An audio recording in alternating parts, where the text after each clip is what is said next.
प्रकरण 16 मानवता विरुद्ध जिहाद। एकीकडे वैदिक धर्माचा अभिमानी हैंदवी स्वराज्याचा रक्षक शंभूराजा, दुसरीकडे कडवा धर्मांध औरंगजेब, जो वैदिक धर्म सर्व धर्म समभाव शिकवतो। जे जे देखिजे भूत ते ते मानिजे भगवंत, हा ज्याचा उपदेश। कोणाही जीवाचा न घडव मत्सर वर्म सर्वेश्वर पूजनाचे, हा ज्याचा सिद्धांत। परावी या नारी रुखमाई समान, ही ज्याची प्रवृत्ती।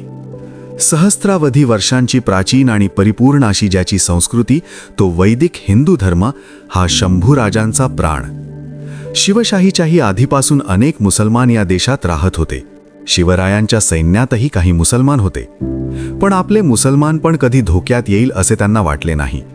पण मुसलमानी राजांच्या सेवेतील व रयतेतील लोकांना आपला धर्म हाच आपला गुन्हा मानला जाऊन केव्हा काय आपत्ती ओढवेल याचा भरवसा वाटत नसे।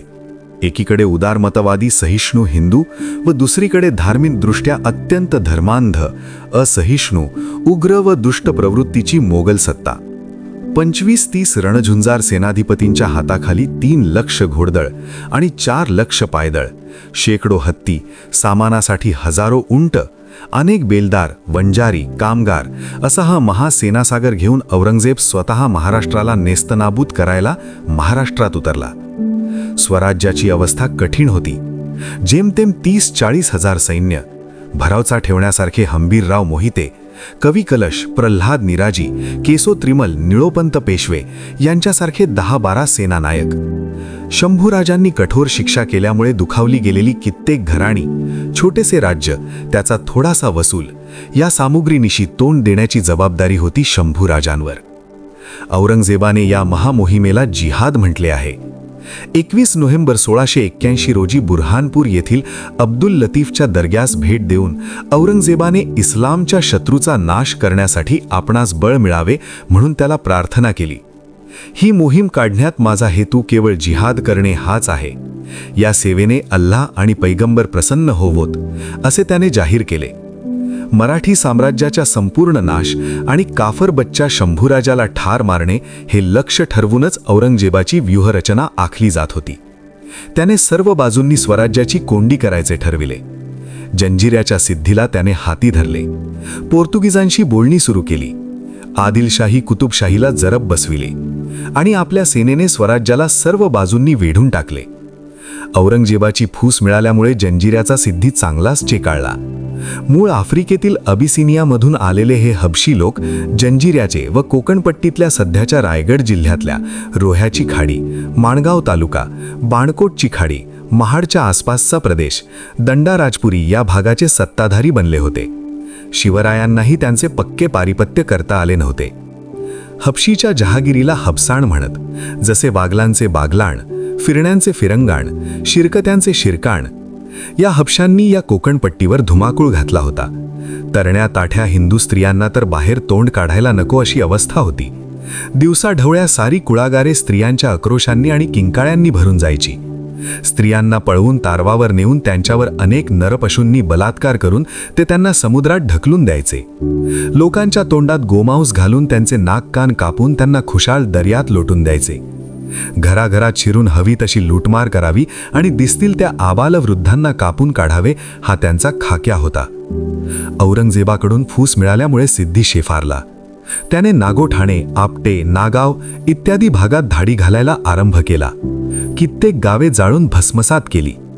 शंभूराजांना हे वृत्त कळताच संतापलेले शंभूराजे 20,000 घोडेस्वार आणि तोफखाना बरोबर निघाले। दंडाराजपुरीचा कोट त्यांनी तोफा डागून उद्ध्वस्त करून टाकला। जंजिऱ्यावर तोफांचा मारा सुरू केला। इतकेच नव्हे तर रामाच्या सेतूप्रमाणे त्यांनी राजपुरीपासून जंजिऱ्यापर्यंत सेतू बांधण्यास प्रारंभ केला। धडाधड दगड धोंडे दर्यात पडू लागले। उसळणाऱ्या सागरात सेतू बांधणे सोपे नव्हते, पण हे काम वेगाने सुरू झाले। सिद्धी अल्लाची करुणा भाकू लागला। याचवेळी औरंगजेबाचे 35,000 सैन्य कोकणात उतरले। त्यांचा बंदोबस्त करण्यासाठी विसाजी रघुनाथ आणि दादाजी रघुनाथ यांच्यावर वेढ्याचे काम सोपवले। शंभूराजे कल्याण भिवंडी भागाकडे धावून गेले। शेकडो मोगल कापून काढले। त्यांचा सरदार हसन अली खान जखमी झाला आणि शेवटी पळून गेला। मे 1682 कल्याणवर भगवा झेंडा फडकला। शंभूराजांनी मोगल सैन्याचे खासे पारिपत्य केले। या यशाने महाराष्ट्र आनंदित झाला। औरंगजेबाच्या छातीत धडकी भरली। सिद्धीवरील या उपरोक्त स्वारीत शंभूराजांना अंतिम यश लाभले नाही हे जरी खरे, तसे सिद्धीला नमवण्यात ते इतके यशस्वी झाले की त्यानंतर त्यांच्या कारकिर्दीत त्याने कधीच डोकेवर काढले नाही. औरंगजेब स्वतः 22 मार्च 1681 औरंगाबादेस आला. तत्पूर्वी मे 1681 मध्ये मराठ्यांनी औरंगाबाद लुटून फस्त केले होते आणि तेथील लोकांत जबरदस्त दहशत उत्पन्न केली होती. महाराष्ट्रावर विजय मिळवायचा तर ठिकठिकाणचे किल्ले काबीज केले पाहिजेत असा विचार करून औरंगजेबाने शहाबुद्दीन फिरोज जंगला नाशिक जवळील रामसेजचा किल्ला जिंकण्याकरता पाठवले. किल्ल्यावर फक्त 500-600 मराठे होते. 30-40 हजार फौजा आणि मातब्बर 5-6 मातब्बर सरदार घेऊन शहाबुद्दीन एप्रिल 1682 मध्ये रामसेजवर चालून आला. त्याने रामसेजला वेढा घातला, पण मराठी गनिमी काव्याने त्याला वेढा घालतानाच बेजार केले. महिना होऊन गेला तरी किल्ला हाती लागेना. उलट शंभूराजांनी धाडलेले 5-7 हजार मराठी सैन्य मानजी मोरे आणि रूपाजी भोसले यांच्या नेतृत्वाखाली शहाबुद्दीनच्या सेनेवर अचानक तुटून पडले. हजारो मोगल सैनिक कापून काढले गेले. शेकडो घोडे पळविले गेले. प्रचंड लूट मिळावी आणि थोड्या सेनेसमोरून शहाबुद्दीन कसाबसा निसटला. पुन्हा काही दिवसात त्याने रामसेजवर हल्ला केला, पण वरून होणाऱ्या दगडमाऱ्यामुळे त्याचे काही चालले नाही. तो जुन्नरकडे पळून गेला. त्यानंतर औरंगजेबाने बहादूर खानाला अधिक कुमक देऊन रामसेजकडे पाठवले. त्याने अनेक युक्त्या प्रयुक्त्या करून प्रयत्नांची शर्थ केली, पण मराठ्यांनी त्याचा काही पाड लागू दिला नाही. अखेर रोज ऐकू येणाऱ्या पराभवांनी संतापलेल्या बादशहाने बहादूर खानास परत बोलावून घेतले.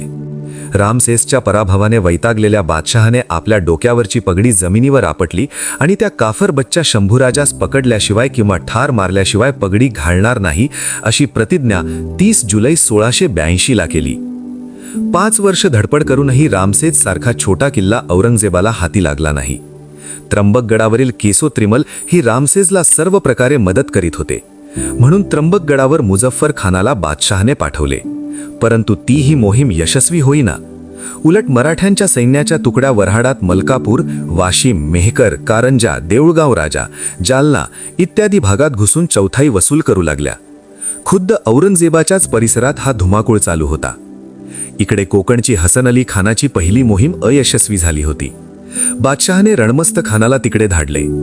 रणमस्त खानाच्या सहाय्याला हरिसिंग राठोड, पद्मसिंग, बहादूर खान वगैरे मंडळी पाठवण्यात आली होती. टिटवाळ्याजवळ घनघोर लढाई झाली. खासे शंभूराजे या मोहिमेचे नेतृत्व करीत होते. पद्मसिंग ठार झाला, हरिसिंग कैद झाला, अन्य 5-25 सरदार जखमी झाले. मराठ्यांनी रणमस्त खानाला घाटाच्या पायथ्याशी घेरून कोंडीत पकडले.